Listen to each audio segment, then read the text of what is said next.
Justement, on va voir avec vous, Charlotte Dornelas, que la France d'aujourd'hui, c'est aussi la France de la délinquance. Bruno Retailleau a fait des propositions qui concernent les jeunes mineurs délinquants, au point d'en faire hurler certains de l'autre côté de l'échiquier politique.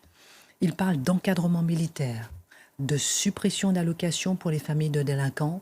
Que faut-il retenir de la part du ministre de l'Intérieur ? Mais Bruno Retailleau, depuis quelques jours, même quelques semaines, depuis qu'il est arrivé, a choisi, la transparence dans la manière de nous livrer le constat de la délinquance et de la criminalité en France. Et puis, il a une manière d'insister lourdement à partir de ce constat, sur ce qu'il faut en faire. Et là, en l'occurrence, il insiste très lourdement sur le rajeunissement de la criminalité et qu'il qualifie lui-même de terrifiant. Il le résume d'une phrase: ceux qui tuent sont de plus en plus jeunes, ceux qui meurent aussi. Donc c'est ce rajeunissement qui, en l'occurrence, hante ses propos au moment où il en parle. Et il situe d'abord d'où vient cette violence. Il dit: quand j'entends que c'est la société qui devient ultra-violente, non, ce n'est pas toute la société, ce sont des individus. Alors en effet, il discrimine. Il discrimine en fonction de la criminalité des individus pour éviter l'essentialisation d'une génération entière, et il discrimine également en fonction de l'éventuelle responsabilité parentale, familiale, pour éviter d'essentialiser des familles entières. Parce qu'on nous dit en permanence, oui, attention, c'est discriminant, mais il faut savoir, si on ne peut pas ni discriminer ni essentialiser, au bout d'un moment, on n'entend rien faire. Je veux dire, discriminer, ça veut simplement dire traiter différemment des situations différentes, en l'occurrence, et c'est ce qu'il veut faire pour éviter, en effet, d'expliquer que toute une génération s'est perdue dans la violence. Alors, il revient, vous l'avez dit, sur le serpent de mer absolu quand on parle de la délinquance des mineurs, à savoir la question des allocations et des allocations éventuellement conditionnées. Alors, il cite la loi de 2010. En 2010, il y avait une loi, en effet, qui avait été votée, qui avait ensuite été supprimée sous le quinquennat de François Hollande, mais qui concernait l'absentéisme scolaire. Alors, j'ai été me pencher sur la loi. On n'était pas sur un truc non plus... Enfin, je veux dire, ils ont vraiment supprimé un truc qui n'était pas non plus je sais pas comment dire, mais la rigueur absolue, quoi.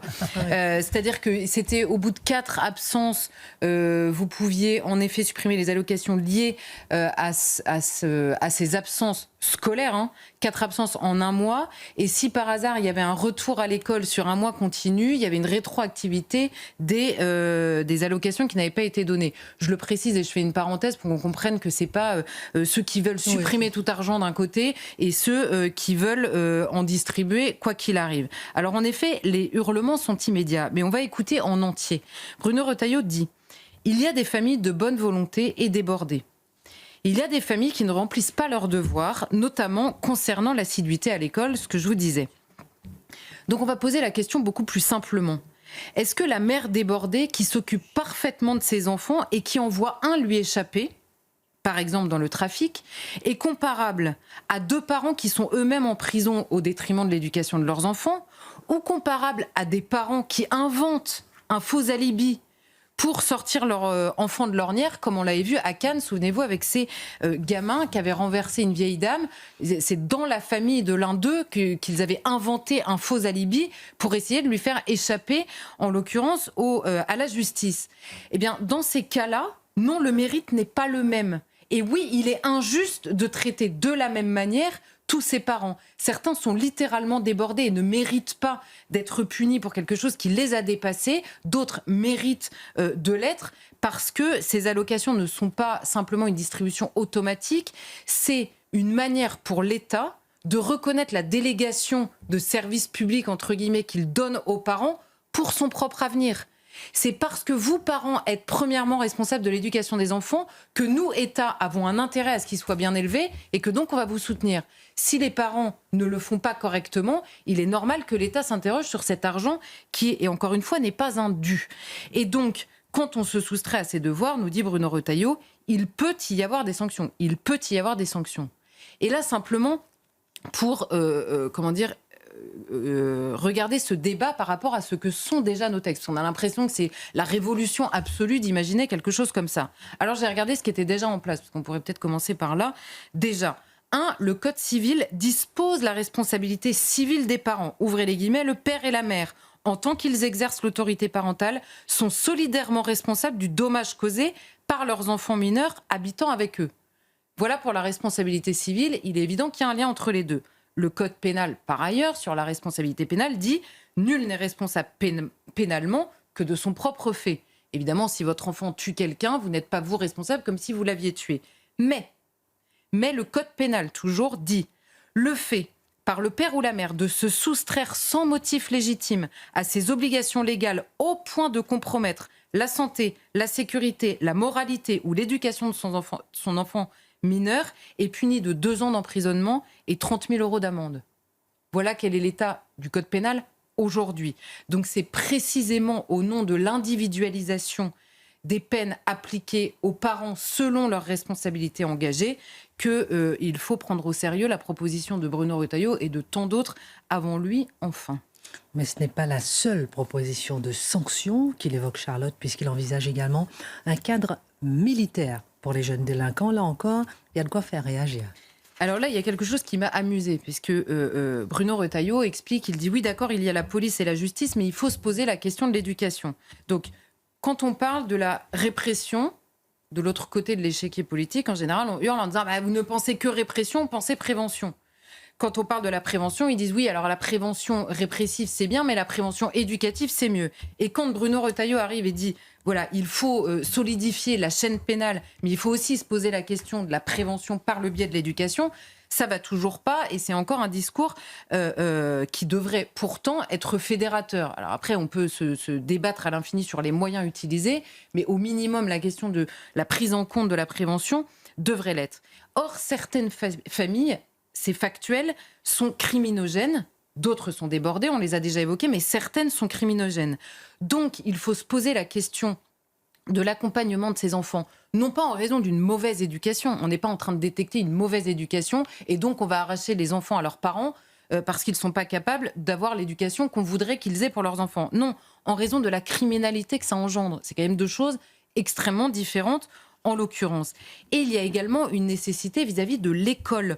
On parle extrêmement souvent des violences qui sont commises à l'école, de leurs conséquences absolument dramatiques pour les autres élèves et de tous ces établissements scolaires qui disent oui, vous êtes gentils, mais on ne peut pas les virer, ou alors si on les vire, ils vont dans l'établissement d'à côté et on récupère ceux que l'établissement d'à côté a voulu virer. Donc c'est le cercle infernal d'une violence qui ne peut pas être expurgée au détriment de l'ensemble des autres élèves.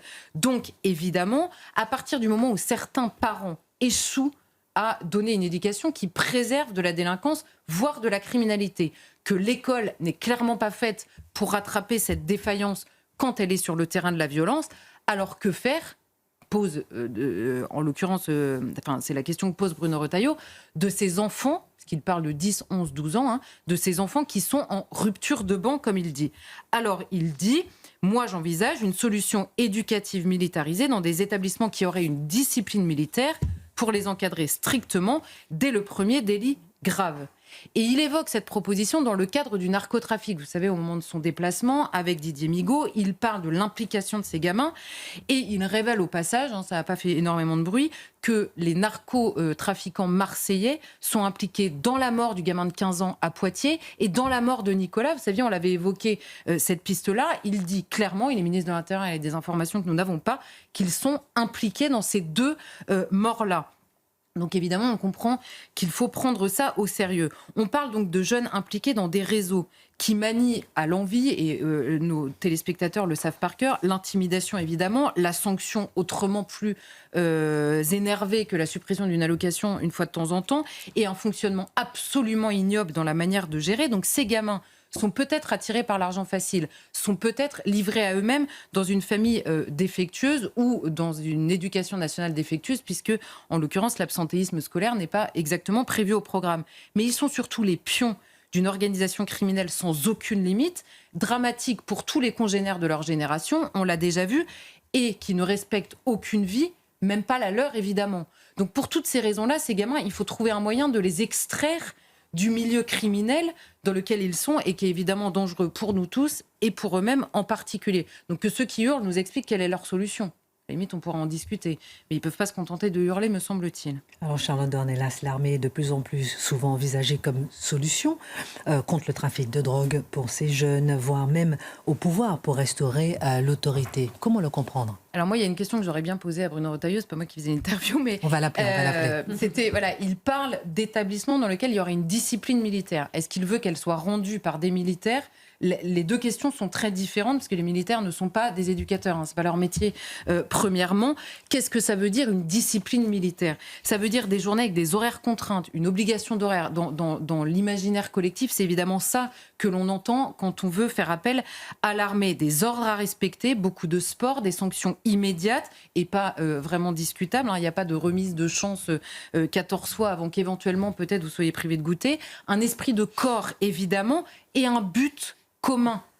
Un but commun. Peut-être qu'il faudrait commencer évidemment par là. C'est une des raisons du succès de l'armée avec des profils extrêmement différents. Et c'est ça peut-être que tout le monde cherche avec nostalgie dans le service militaire qui, je le rappelle, n'avait pas d'abord pour but de donner une cohésion à la société. C'est peut-être parce qu'il y avait une cohésion initiale qu'il y avait une cohésion interclasse sociale qui se passait très correctement. Il y avait des gens, en effet, issus de milieux et de sociologies extrêmement différentes qui se retrouvaient, mais on n'avait pas les mêmes problèmes de fracturation, on va dire, de la société, notamment sur le terrain culturel. Le but, dit-il, est de les reciviliser, c'est-à-dire à l'âge qu'ils ont, de leur redonner ou de leur donner tout simplement une éducation, de leur montrer la différence, à coup de sanctions s'il le faut, la différence entre le bien et le mal dans leurs actes. Les pédopsychiatres nous disent, ils en sont là, ces gamins-là. Ils ne sont même pas capables eux-mêmes de faire cette différence-là. Alors en effet, les militaires ne sont pas des éducateurs, pas plus qu'ils ne sont responsables des moyens intermédiaires mis en place dans le maintien de l'ordre dans les rues.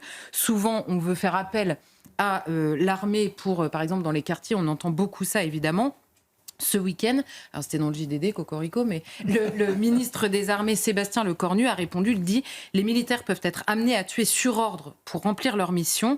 Le militaire tient un rôle à part dans la société pour cette raison et les armées ne peuvent donc pas être considérées comme la béquille de la société. » Et le chef d'état-major de l'armée de terre le disait à son tour « Nous sommes organisés et équipés pour affronter et détruire un ennemi. » Donc leur métier n'est pas ni l'éducation des délinquants, ni le maintien de l'ordre. Mais que révèle le plébiscite permanent de l'armée ? C'est un plébiscite un peu désespéré en réalité. Qu'est-ce qu'on attend dans l'armée ? Qu'est-ce qu'on imagine dans l'armée ? L'autorité, la hiérarchie, l'obéissance, l'exigence, les sanctions, la rigueur et l'attachement viscéral à la France.